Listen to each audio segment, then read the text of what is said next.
I arrived unexpectedly at the company party and saw my wife kissing her lover on the dance floor, and for a moment, the world stopped beneath my feet. The swirling light in the room couldn't hide the betrayal clear before my eyes. I didn't make a scene. I simply turned and walked away, leaving behind everything she'd thrown away. Dancing in the dark has its price, I thought as I left. But what no one saw that night was the sound of my chest cracking open, as if a silent fissure were opening up the center of my story and swallowing all the promises made within those four walls. Because there, in that exact second my soul disconnected from hers, I understood that some people don't cheat because they don't love, they cheat because they don't know how to love. She didn't just destroy our relationship. She broke something inside me that may never be put back together. And yet, as painful as it seemed, I didn't scream, I didn't expose, I didn't beg. I just went. Because there was something scarier than what I saw, what I no longer saw in her eyes. The choice had already been made before that kiss. That was just the final scene of a story already being written in the shadows, while I believed in forever. In the days that followed, silence was my only companion. Silence in the messages, in the calls, in the conversations in the mirror. Everything I wanted to say, I swallowed. Everything I wanted to understand was suspended in time. Those who truly love don't give up easily. But those who are cruelly betrayed learn not to insist. I felt like a stranger in my own home, opening drawers where her scent still lingered, looking at framed photos that screamed lies.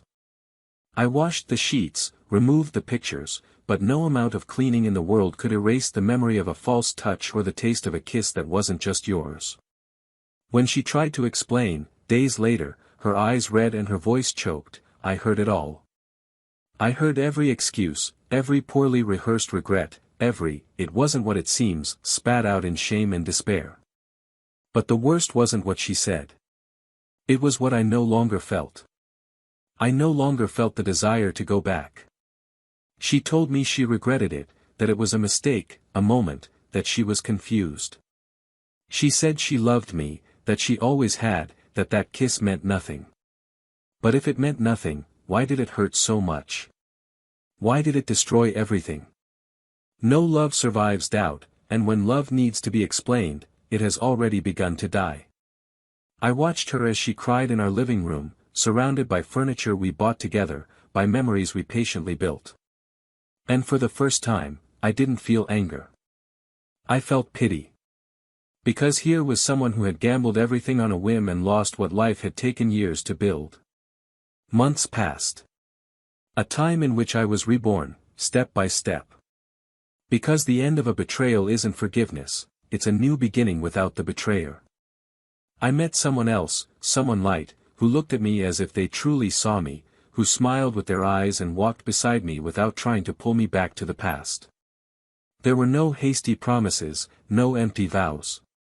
There was presence, sincerity, and a kind of peace I hadn't even remembered existed.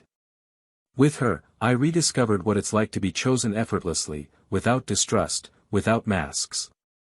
And it was with her that I understood that love isn't a stage where one dances alone while the other applauds. Love is walking in the dark hand in hand, unafraid of the next step. But destiny has its own ways of teaching, and it likes to return exactly what we offer to the world. Years later, by coincidence or irony, she sought me out.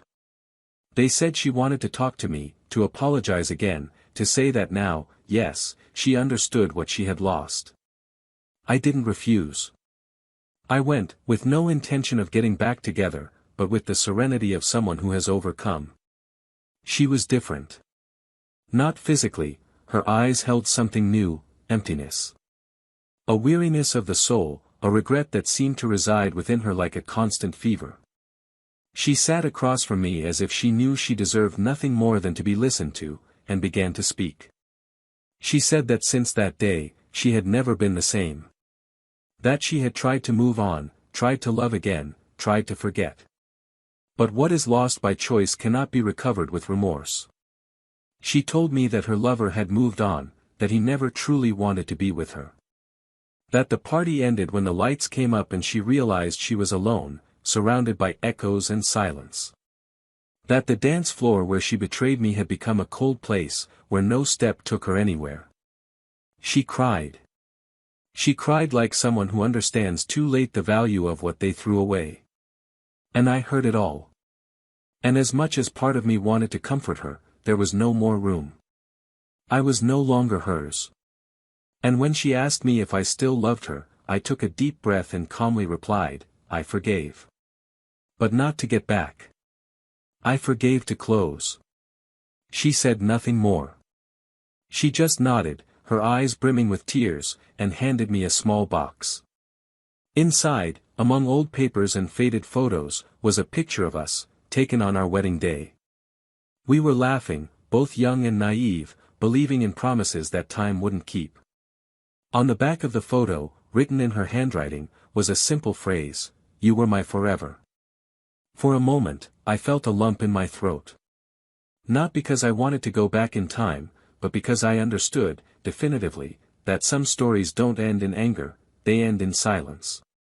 I kept the photo, not out of longing, but as a reminder of who I was before I was taken. Time has passed. And today, if you ask me if I still think about her, I'll say yes. Not with love, nor with sorrow, but with the kind of memory that only serves to remind us that not all love deserves to be eternal.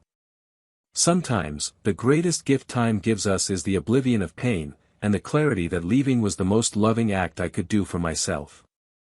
Because if there's anything sadder than being betrayed, it's realizing that the one you loved chose to dance in the dark, even though you knew you were always light.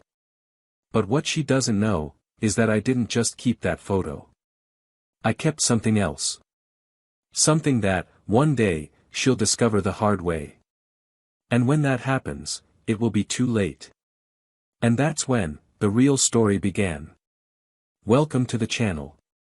Here, we never romanticize betrayal, on the contrary, each story is a reminder of how a wrong choice can destroy true love and leave scars that time cannot erase. All narratives are fiction, but they carry deep truths, created to show the real consequences of disloyalty and as regret always comes, too late. Now take a deep breath. Get ready for an intense, painful and unforgettable story. Because what you're going to hear it could be the story of anyone who loved, and was betrayed. Good story. The first time Daniel saw Lara, she was wearing a pale blue dress and reading alone in a small cafe, as if the world around her wasn't allowed to touch her. There was something about her that seemed unattainable and yet so accessible, as if all she had to do was reach out and the universe made sense. It wasn't love at first sight, but something harder to explain, a sudden familiarity, a strange, silent recognition that, somehow, she was already part of his story even before she was. He didn't have the courage to approach her that day, but he returned to the same cafe for 3 weeks, until he finally caught his breath and asked if he could sit down. Lara smiled. The kind of smile that's not just a gesture, but an invitation. From then on, nothing was the same. They didn't fall in love overnight. What they built was patient. The foundation was made of long conversations that lasted into the early hours of the morning, of messages left on pillows, and knowing glances that said more than words could ever convey. Lara was a literature professor, in love with Clarice, Simone de Beauvoir, and with endings that didn't have to be happy, just honest. Daniel, on the other hand, worked in contract management at a mid-sized company, always methodical, precise, accustomed to resolving other people's chaos without ever dealing with his own. And perhaps that was precisely what brought them together. She brought lightness to his excessive control, and he offered stability to the emotional intensity that sometimes overflowed from her. They were opposites on paper, but within the same body of desire, of plans, of an intimacy that seemed to have been rehearsed in past lives.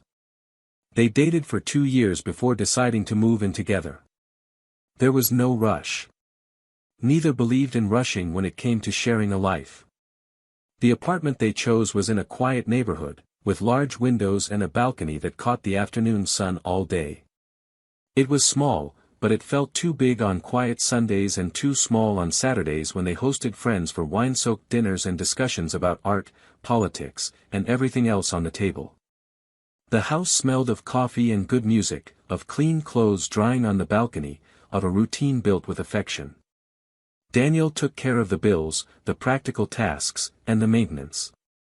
Laura decorated the walls with paintings she'd painted herself and filled the bookshelf with books she swore she'd reread one day.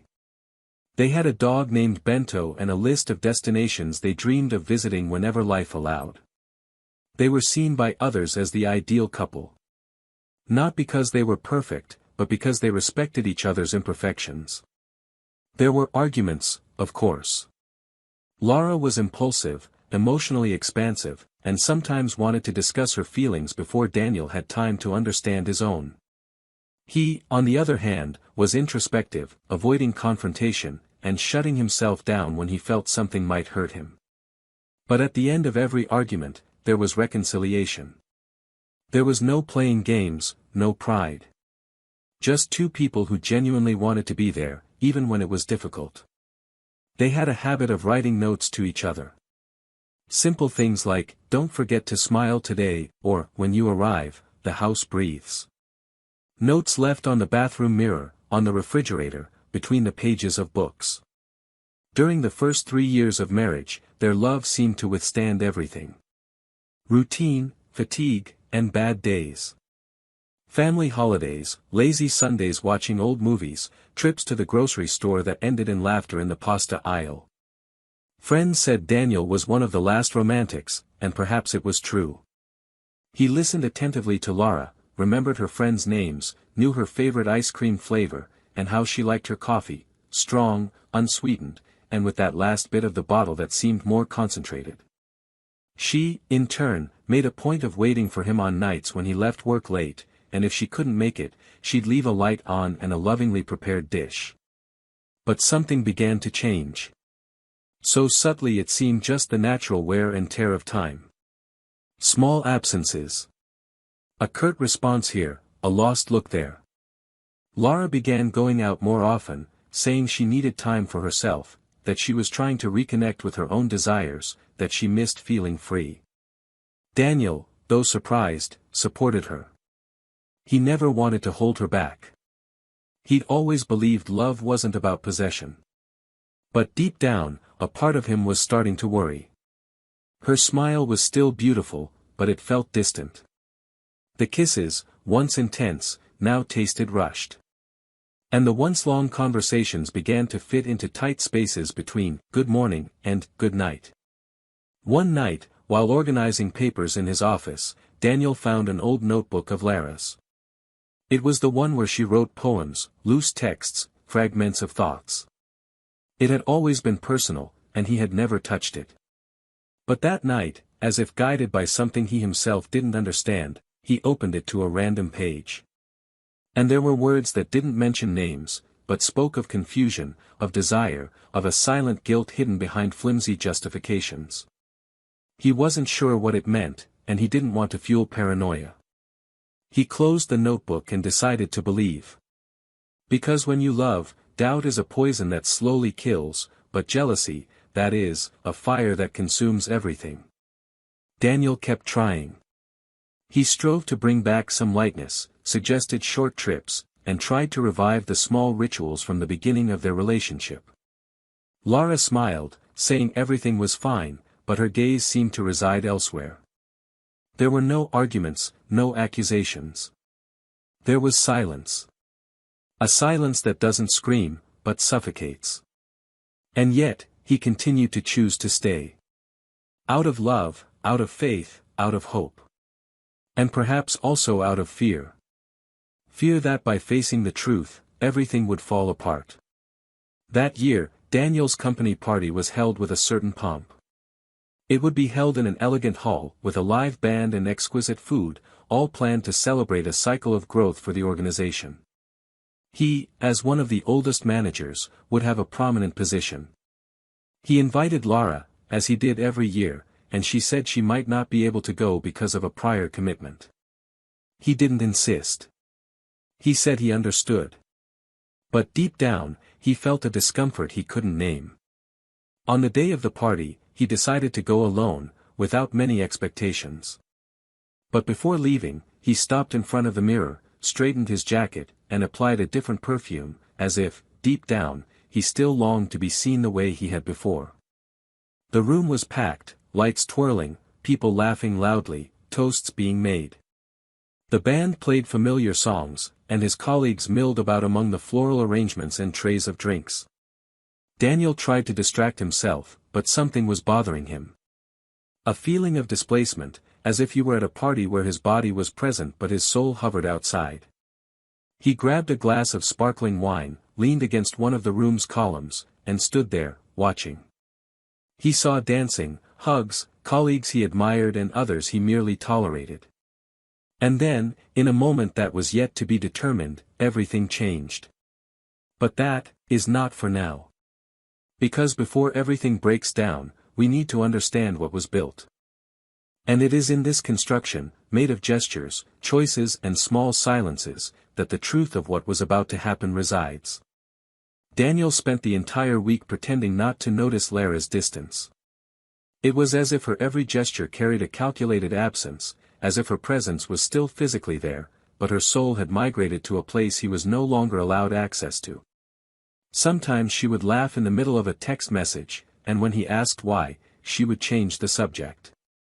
Other times, she would go for a walk alone at night, saying she needed air, that she felt suffocated, that the day had been difficult. Daniel accepted these outings like someone swallowing a bitter pill, hoping for a quick improvement. Inside him, there was a silent war between trust and doubt. Part of him wanted to believe it was just a phase, that everything would return to normal, that their love still existed beneath the dust. The other part, quieter and more bitter, was already beginning to understand that perhaps their love had been exchanged for something he could never compete with. At work, Daniel became increasingly absent. He performed his duties with mechanical efficiency, but his mind wandered to questions he never dared ask aloud. There was no proof. There were no arguments. But there was a growing distance that hurt more than any fight. It was the kind of pain that didn't leave bruises, but rather accumulated in his shoulders, his stomach, his chest. He tried to hide it, to keep up appearances, to smile when necessary, but even his closest colleagues began to notice that something had changed in him. It wasn't overt sadness, it was a kind of world-weariness. And while he tried to keep himself together, Lara seemed increasingly light. More distracted. More absent. The night of the party arrived. Daniel left work early, stopped by home to change, fixed his hair, and picked out a new shirt. He checked his phone a few times, waiting for a message from her saying she'd changed her mind and would go with him. But the notification never came. He put his phone in his pocket and left with a forced calm. When he arrived at the venue, the atmosphere was already alive. Colorful lights swirled around the room, music filled the empty spaces, and people were excited, talking loudly, laughing, toasting.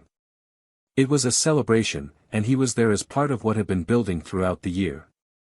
He greeted colleagues, heard compliments on his work, forced smiles, and made toasts.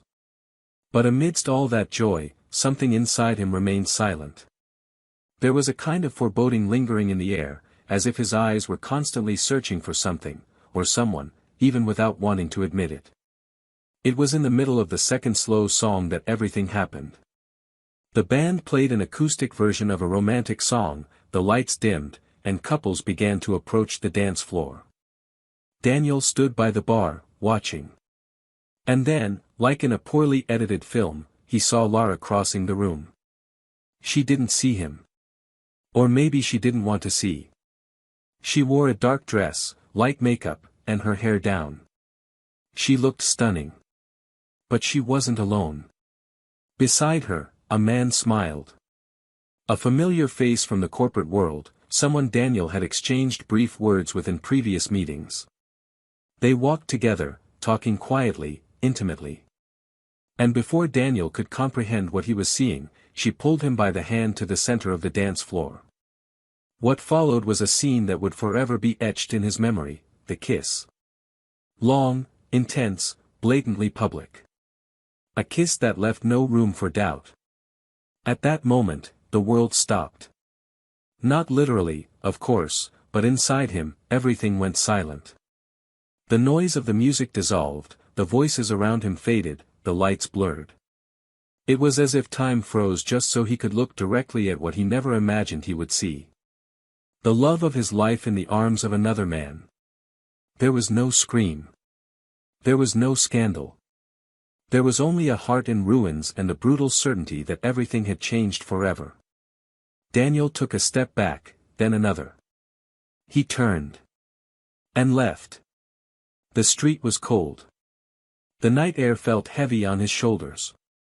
He walked aimlessly for a few minutes, trying to organize his thoughts, trying to understand how she'd gotten there.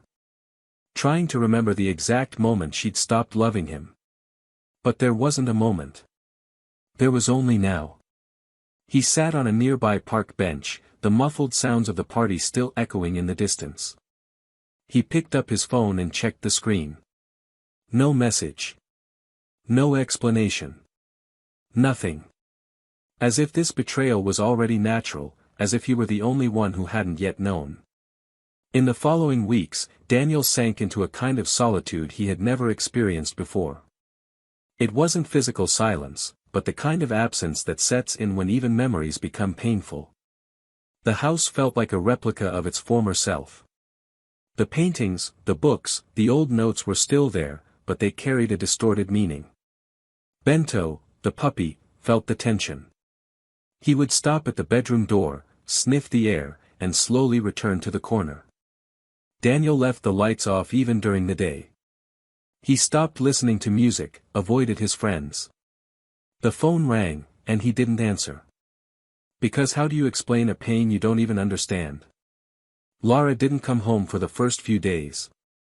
She sent a short message on the third day after the party, saying they needed to talk. He replied only, "Whenever you want," but she never showed up. During her absence, he didn't reach out. Not because he didn't want to. But because he knew any attempt at dialogue at that moment would only deepen the rift. She was the one who owed him an explanation. She was the one who carried the weight of the choice. And he only had the echo of a love that had already ended. When they finally met, it was in their own apartment. Lara arrived with a drawn face, dressed simply, her expression somewhere between guilt and fear. Her gaze searched for something that perhaps no longer existed. Daniel watched her for long seconds before saying anything. She tried to justify herself. She said she was confused, that the other man meant nothing, that it wasn't part of a plan, that it simply happened. She said she still loved him, that she didn't know how they had gotten to this point. But her words sounded fragile, disconnected from reality. Daniel just listened. He didn't interrupt. He didn't question. He didn't shout. He just listened. Because sometimes, the pain is so deep that there's no strength left even for confrontation. When she finished speaking, he responded calmly. He said there was no longer room for them. That what she had destroyed wasn't just the trust, but the history they had so carefully built. That love is a decision, and she had chosen someone else. And that apologies can't fix that. She cried. She begged for another chance. But he wouldn't give in. Because no love survives when respect dies. The separation was silent. Lara took some clothes, some books. She said she'd come back for the rest later. Daniel didn't stop her. He just asked her to let him know in advance. In the following days, he tried to reorganize his routine. He went back to work, started taking Bento for walks in new places, and avoided the couple's old itineraries. The wound still hurt, but he knew he had to move on. He knew no one deserved to live because of a mistake they didn't make. But there was something else. Something he didn't know yet. Something that wasn't in that kiss at the party, nor in the excuses she tried to give. A secret kept, buried under layers of silence, that would change everything again. Something she tried to hide, but that time, as always, was about to reveal. And when that secret came to light, nothing would ever be the same again. The silence between them had become permanent, almost comfortable in its own strangeness. Lara hadn't returned to the apartment, but she kept in touch with Daniel spastically, sometimes sending long messages, other times short and evasive. There was something in her words that felt unfinished, as if she held a final truth, a burden she hadn't yet had the courage to lay bare. Daniel, for his part, moved on with his life in small steps. He returned from work to a home that no longer hurt as much. He talked to his parents more often. He reconnected with friends. He slowly tried to rediscover who he was without her. But even with the appearance of stability, there was a question that insisted on remaining there, like a taut string about to snap. What else did he still not know? It was on an ordinary afternoon, one of those when the sky seems to mirror the mood of the day, that everything began to change. Daniel was sorting through some boxes Lara had left behind, separating what would be donated and what still needed to be returned. Among old notebooks and personal belongings, he found a worn-looking leather folder. Opening it, he found envelopes, business cards, and among them, a carefully folded photograph. It was a picture of the two of them on a summer trip, smiling before a blue sea. On the back was handwritten, "You were my always." That disarmed him. Not because of the phrase itself, but because of the weight of the irony. He took a deep breath and put the photo aside. But beneath the folder's false bottom, something else caught his eye. A loose, crumpled sheet of paper with an urgent note, an address, a date, and a single word underlined in red, "Important." That night, Daniel didn't sleep. That word pulsed through his mind like a barely deciphered code. The next day, he went to the address, an old apartment building. He rang the intercom. No one answered. As he turned to leave, he heard the building's door open and a woman ask if he was looking for someone. He mentioned Lara's name and explained that he had a document addressed to that place. The woman, suspicious, said yes, she knew it. It was where a friend of Lara's lived, a name he recognized with a shiver, the same man she'd been seen with on the dance floor. Her lover. Daniel thanked her, but inside, a storm was brewing. He returned home with a queasy feeling in his stomach.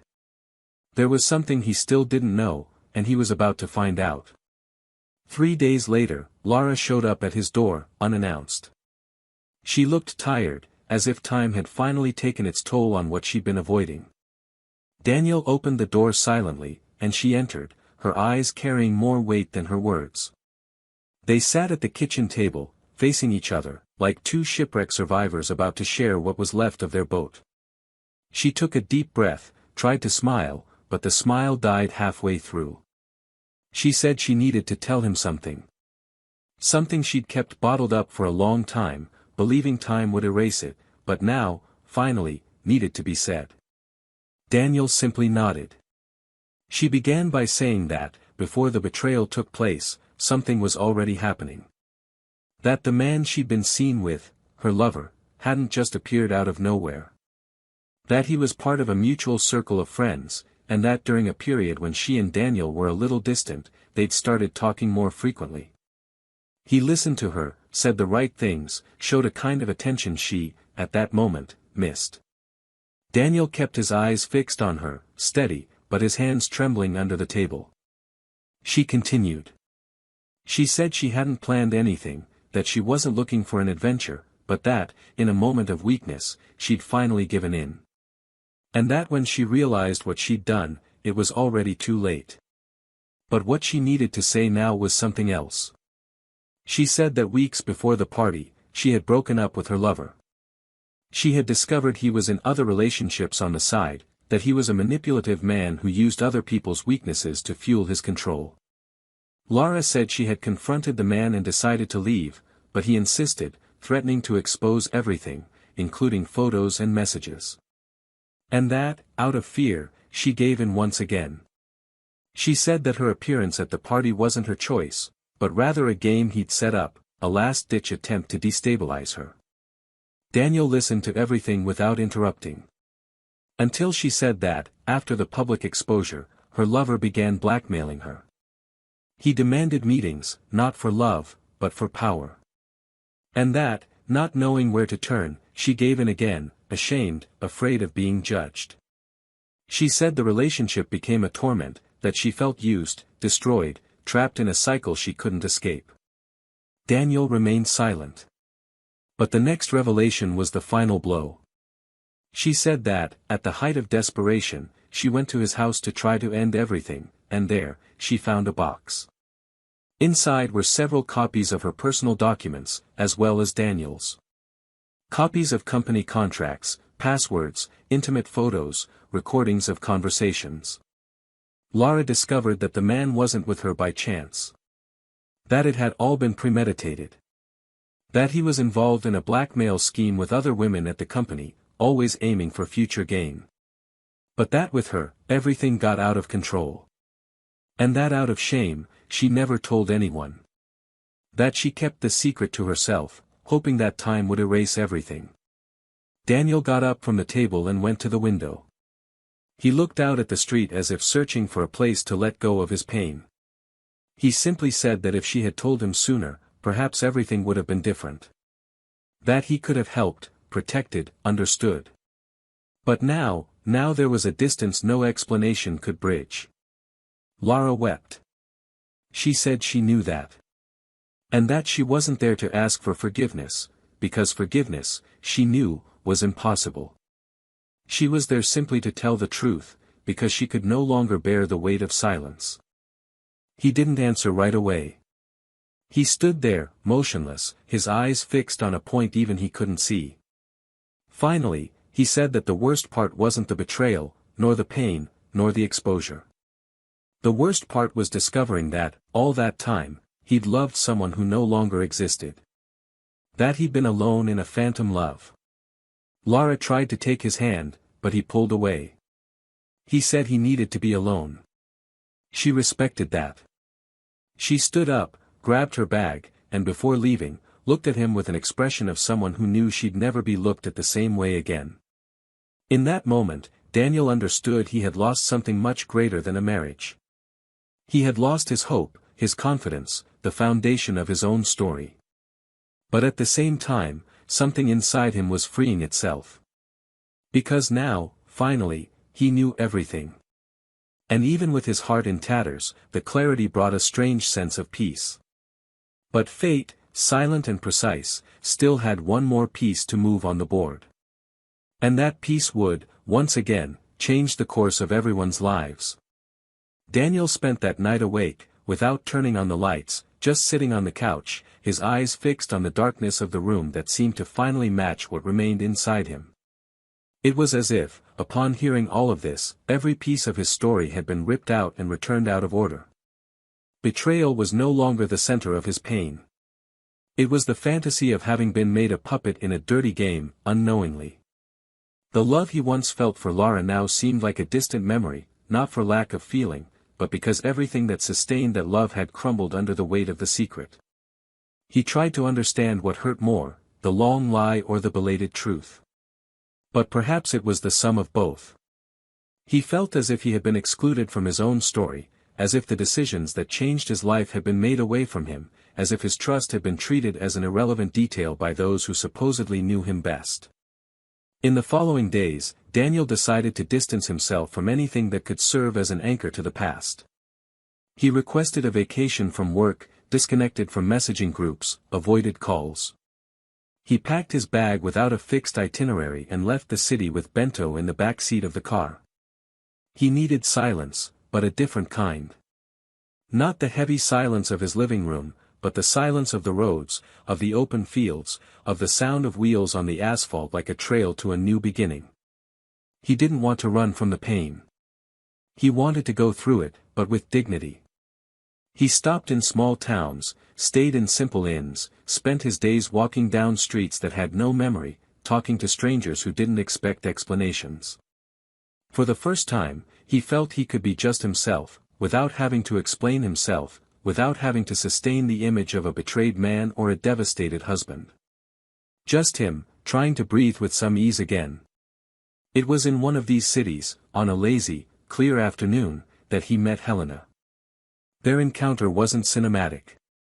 There were no stumbles, no hands touching books like in a bookstore. It was simple.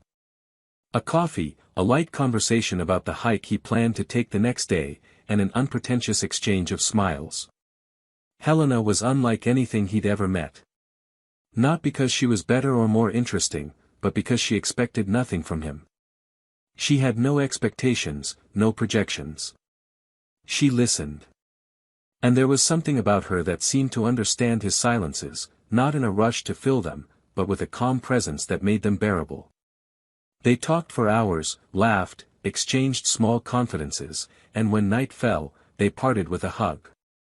No phone numbers, no promises. But the next day, by coincidence or fate, they met again. And the conversation resumed as if it had never been interrupted. Soon, Daniel realized that Helena made him feel something he hadn't felt in a long time, lightness.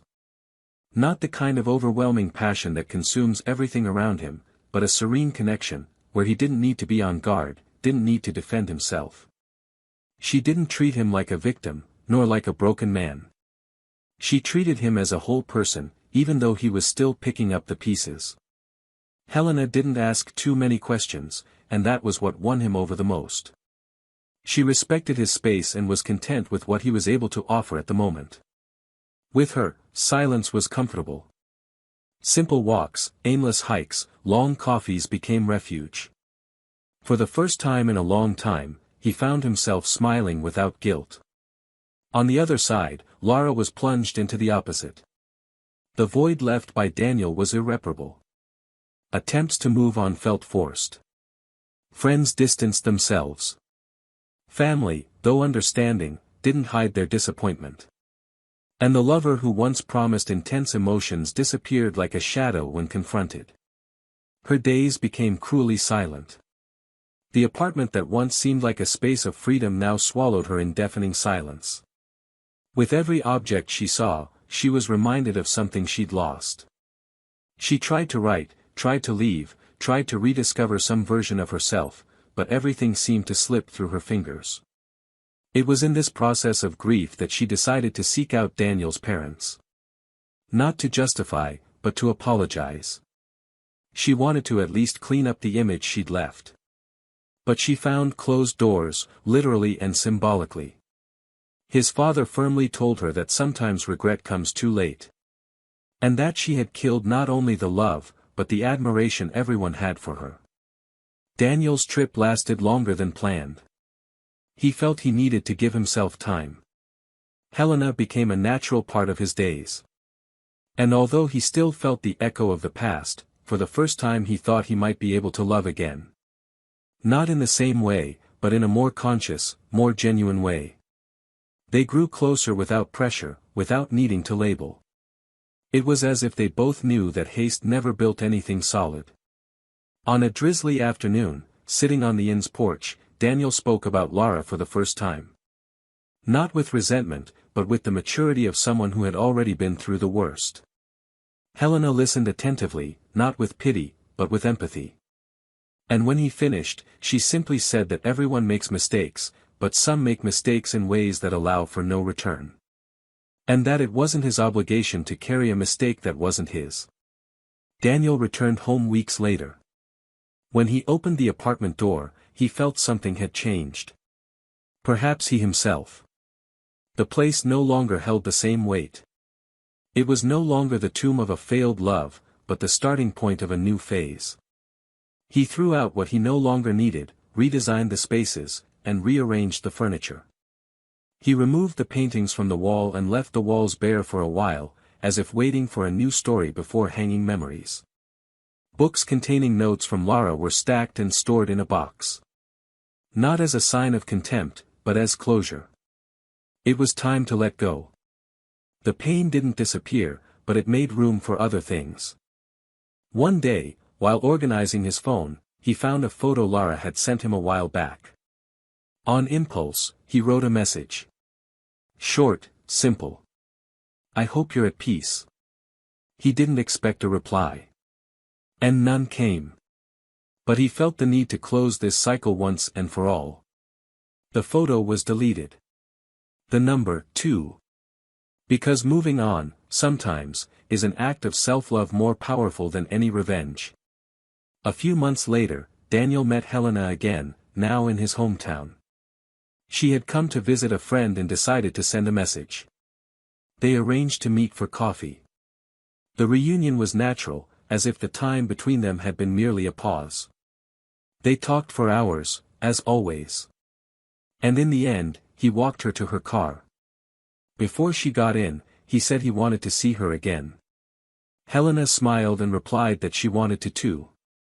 That was all. But in that moment, Daniel felt something had changed definitively. That the past was finally behind him. That the pain had taught him, but no longer controlled him. And that he was finally ready to be happy again. Not in a rush. Not with expectations. But with truth. The following week, Daniel took a painting from the shelf. It was the last physical reminder of Lara he had left, a photo of the two of them, taken early in their marriage. They were smiling, embracing, looking to the future with the naivete of those who believe love is enough. On the back, it was still written, "You were my forever." He read the sentence, took a deep breath, and for the first time, responded, even though no one was listening. He said quietly, "But I wasn't yours." He calmly tore the photo apart, piece by piece, and put it in a box. Then he went for a walk with Bento down the street where that story had begun. The difference was that now he didn't look back. And it was in that simple gesture, without tears, without speeches, that Daniel finally freed himself. Because a true new beginning doesn't happen when someone else asks for forgiveness. It happens when we forgive ourselves for having stayed for so long where there was no longer love. The air felt lighter since that morning when Daniel tore up the last photograph, not as an act of anger, but as a silent ritual of closure. It was as if, by destroying that image, he had also dissolved the last illusions, the last remnants of a past that no longer deserved a place in the days to come. Yet, liberation didn't come suddenly. It came slowly, silently, in small choices that gradually formed the foundations of a new version of himself.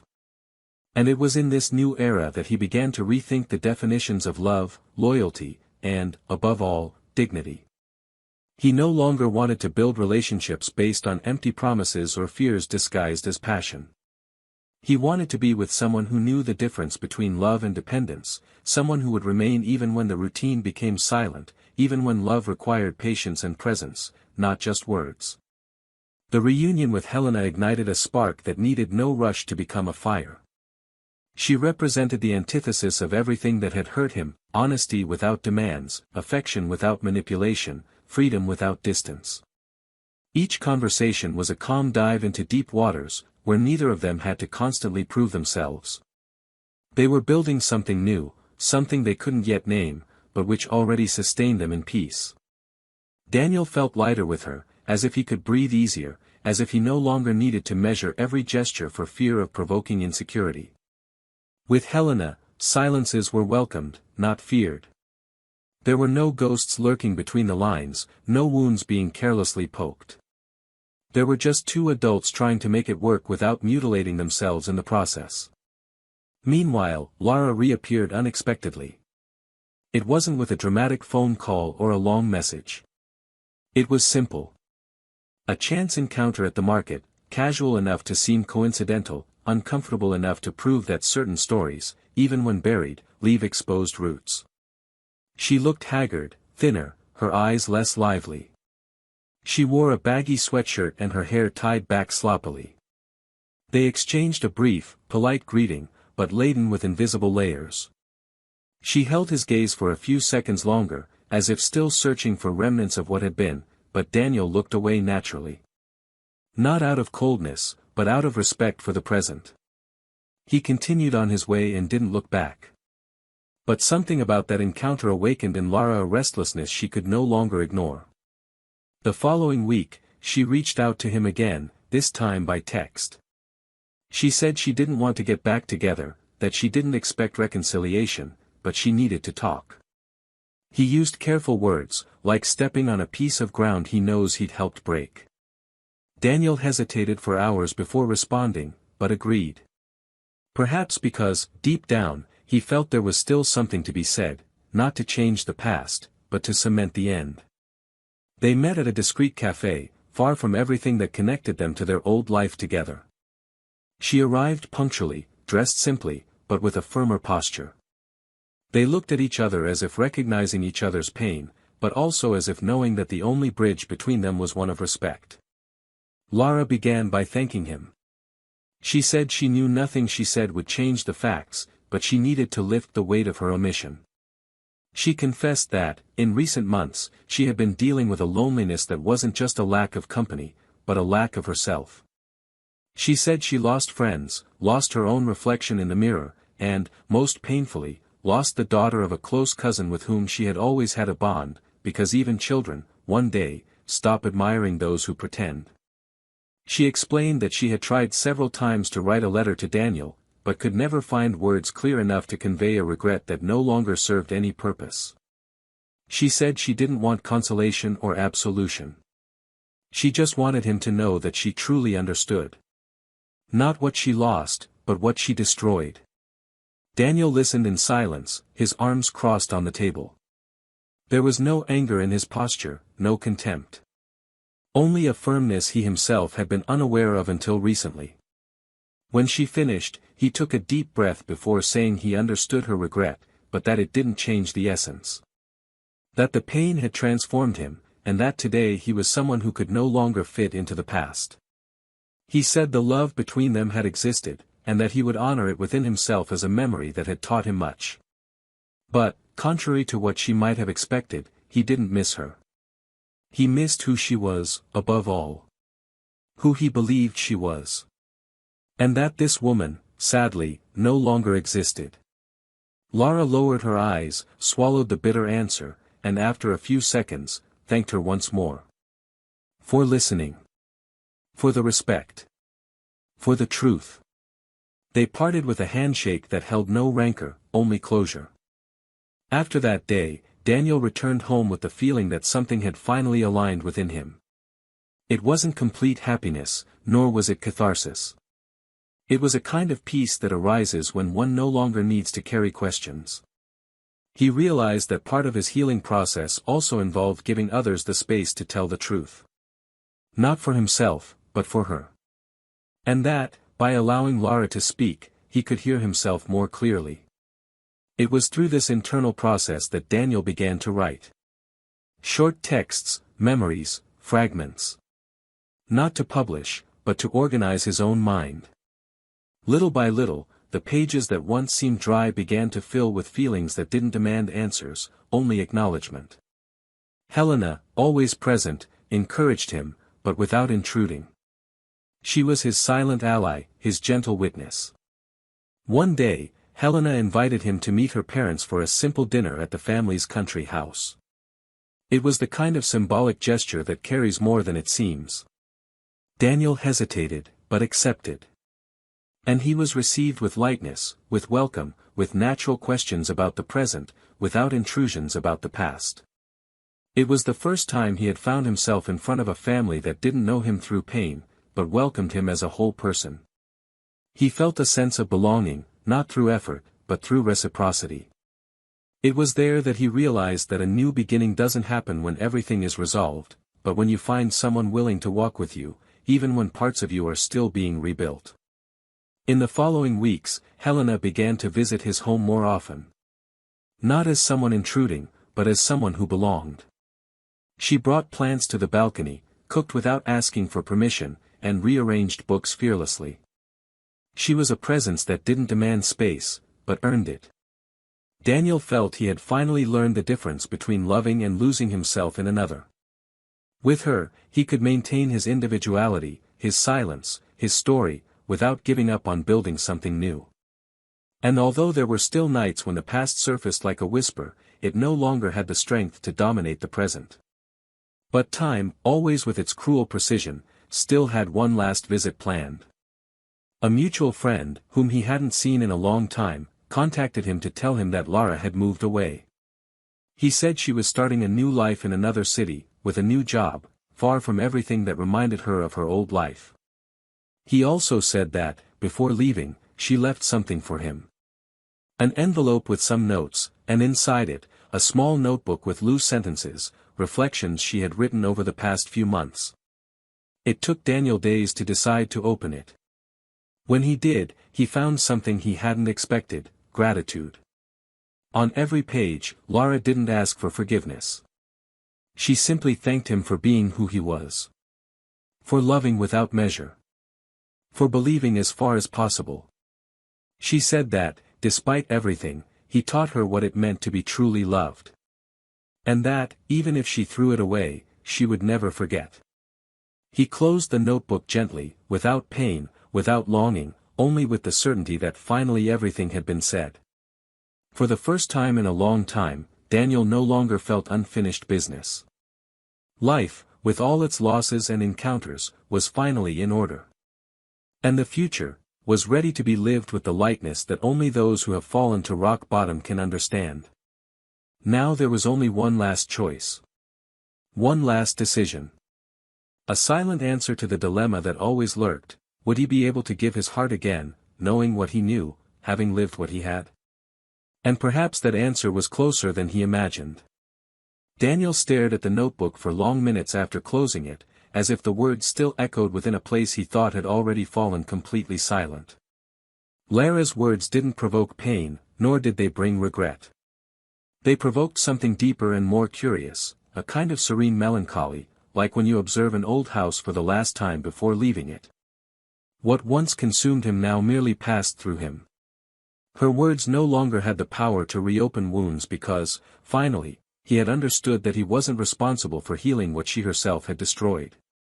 The love he felt, the history they shared, all had their place, not in the present, but in memory. A memory he had chosen to carry with respect, but without weight. That night, Daniel chose not to put the notebook away. Instead, he left it on the living room table, as if admitting there was no longer any reason to hide the past, but also no reason to protect it. He had overcome not only the end of the relationship, but also the false idea that he needed to forget in order to move on. The truth is, some pains don't go away. They just transform, mature, become lessons. And in his case, the lesson was clear: never again accept emotional crumbs.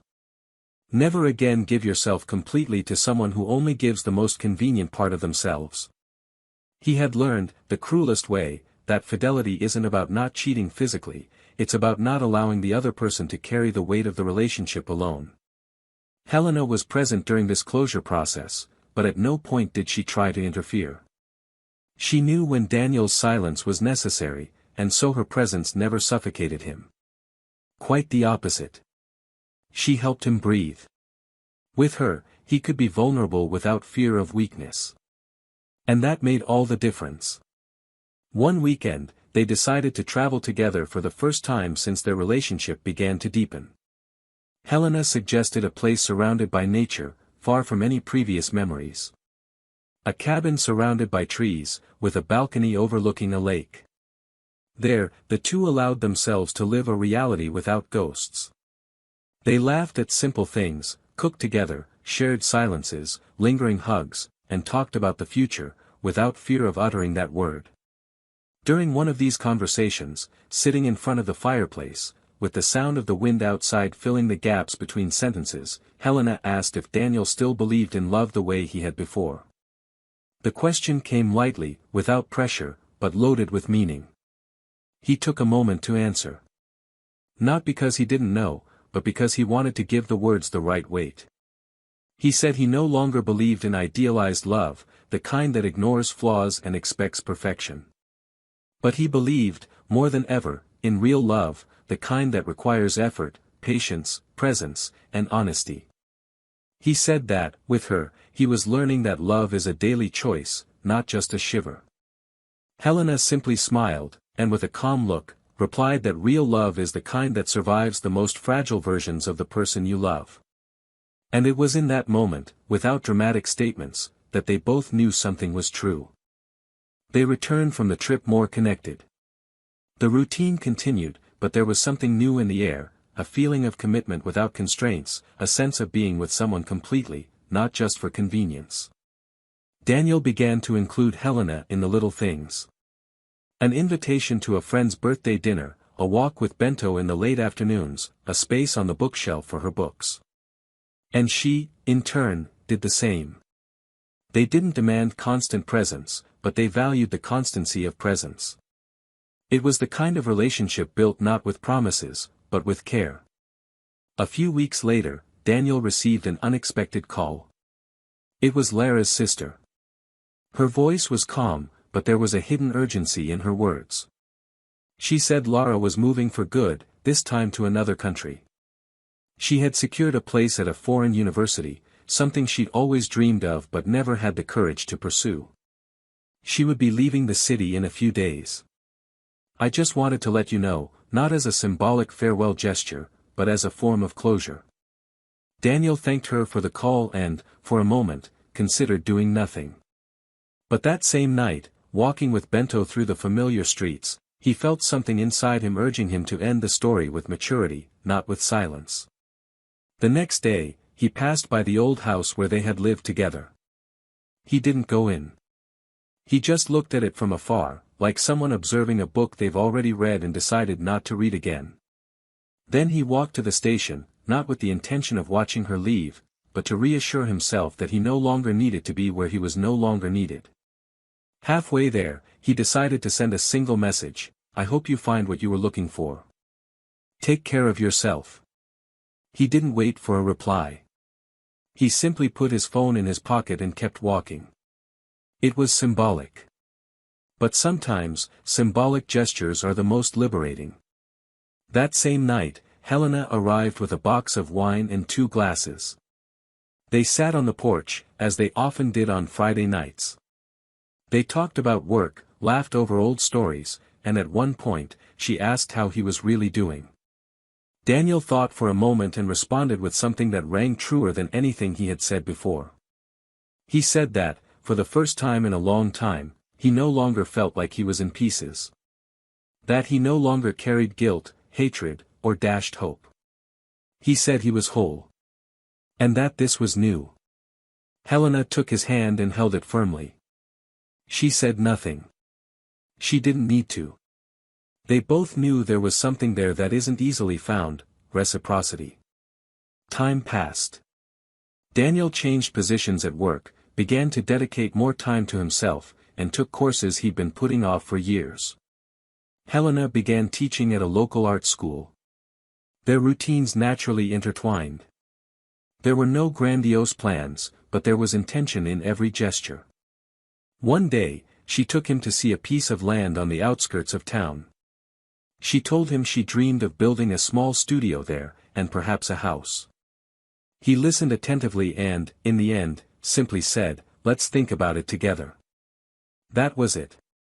A life built calmly, with presence, with truth.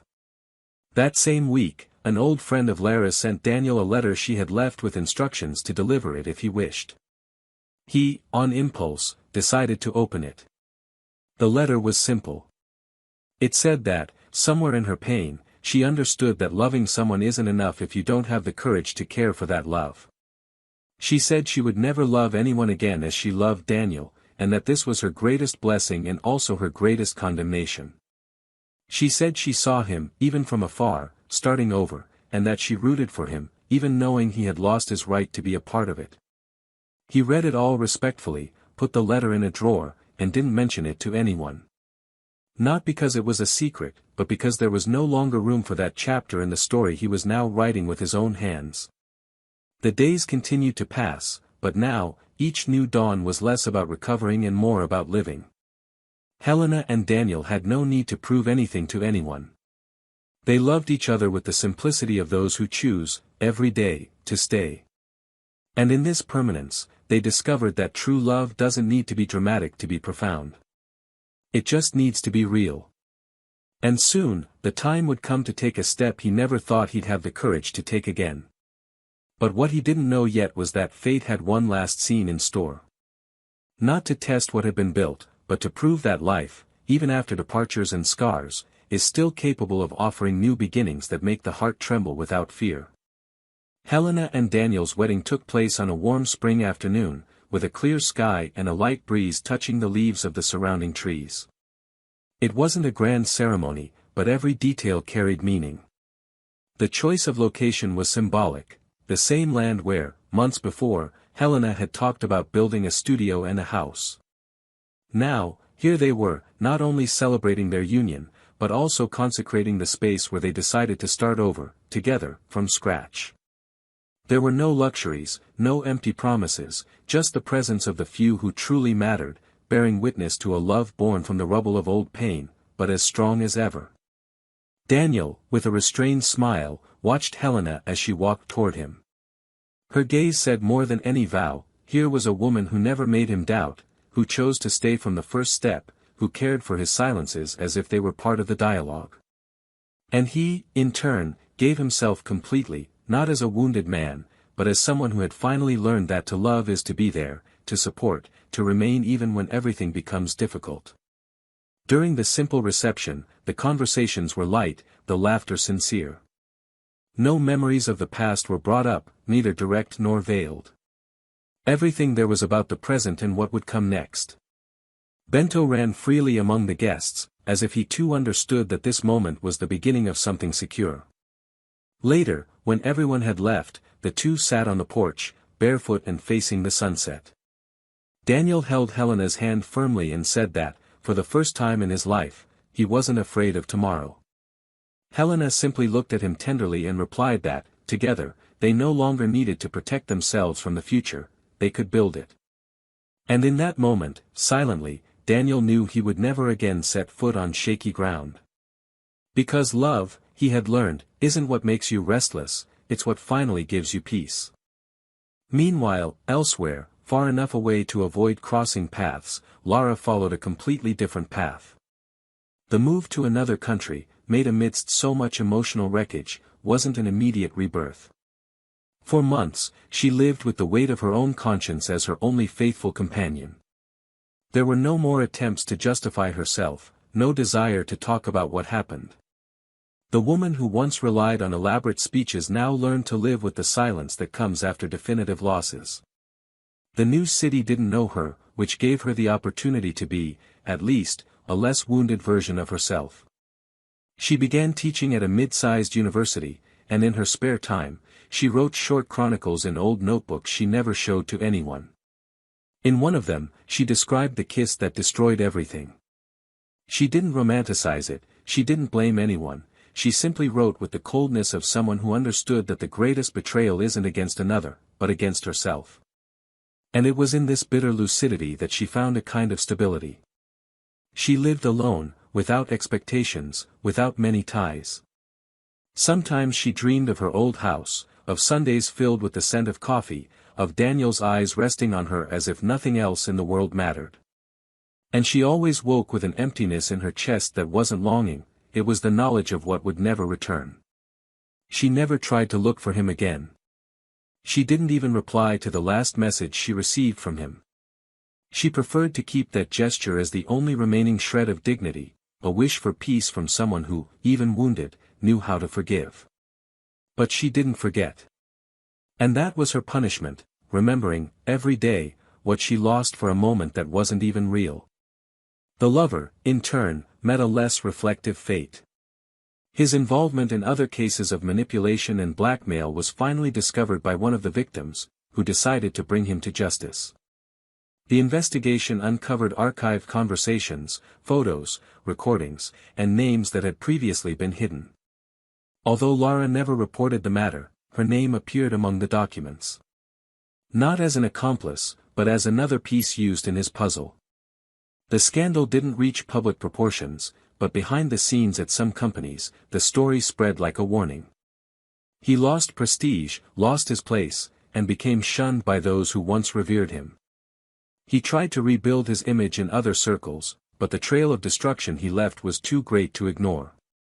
He became a shadow of his former self, drifting between unfinished projects and shallow relationships, incapable of maintaining any bond that didn't involve self-interest. His greatest punishment was irrelevance, a slow but sure punishment for someone who lived by manipulating hearts. Over time, Daniel and Helena gave new meaning to the life they built together. Their house grew, her studio began to accept students, and he began writing again, now without needing to hide the pain between the lines. He wrote about love, about overcoming, about choices. He didn't name names, he didn't detail the events. But anyone who read it knew there were profound truths within, drawn from a true story. One day, during a class, one of the students asked Helena if she truly believed in new beginnings. She replied that not only did she believe, but she slept every day next to the proof of it. And she smiled, that smile that needs no explanation. The story that seemed to have begun with betrayal ended with the certainty that true love is the kind that endures chaos, but only blossoms where there is truth. Daniel no longer needed to look back. The wounds healed, but he bore the scars like medals of someone who faced everything and still chose to love again. Not out of naivety, but out of courage.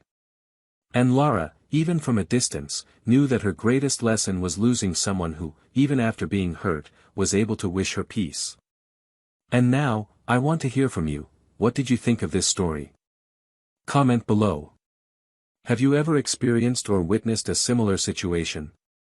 Let's chat in the comments. And if you enjoyed this intense plot, subscribe to the channel, activate the bell, and share it with someone who needs to hear this story.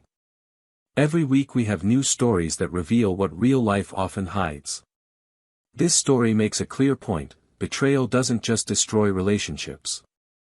It corrupts bonds, affects families, kills admiration, turns love into distrust, and, even worse, makes good people lose their ability to trust. Nothing is worth more than truth and respect within a relationship. When someone betrays, they don't just break an agreement, they shatter the foundation that supports two lives. And remember, this channel will never romanticize or condone any kind of cheating. The stories here are fiction, but the consequences are real. Thanks for following along. See you next time.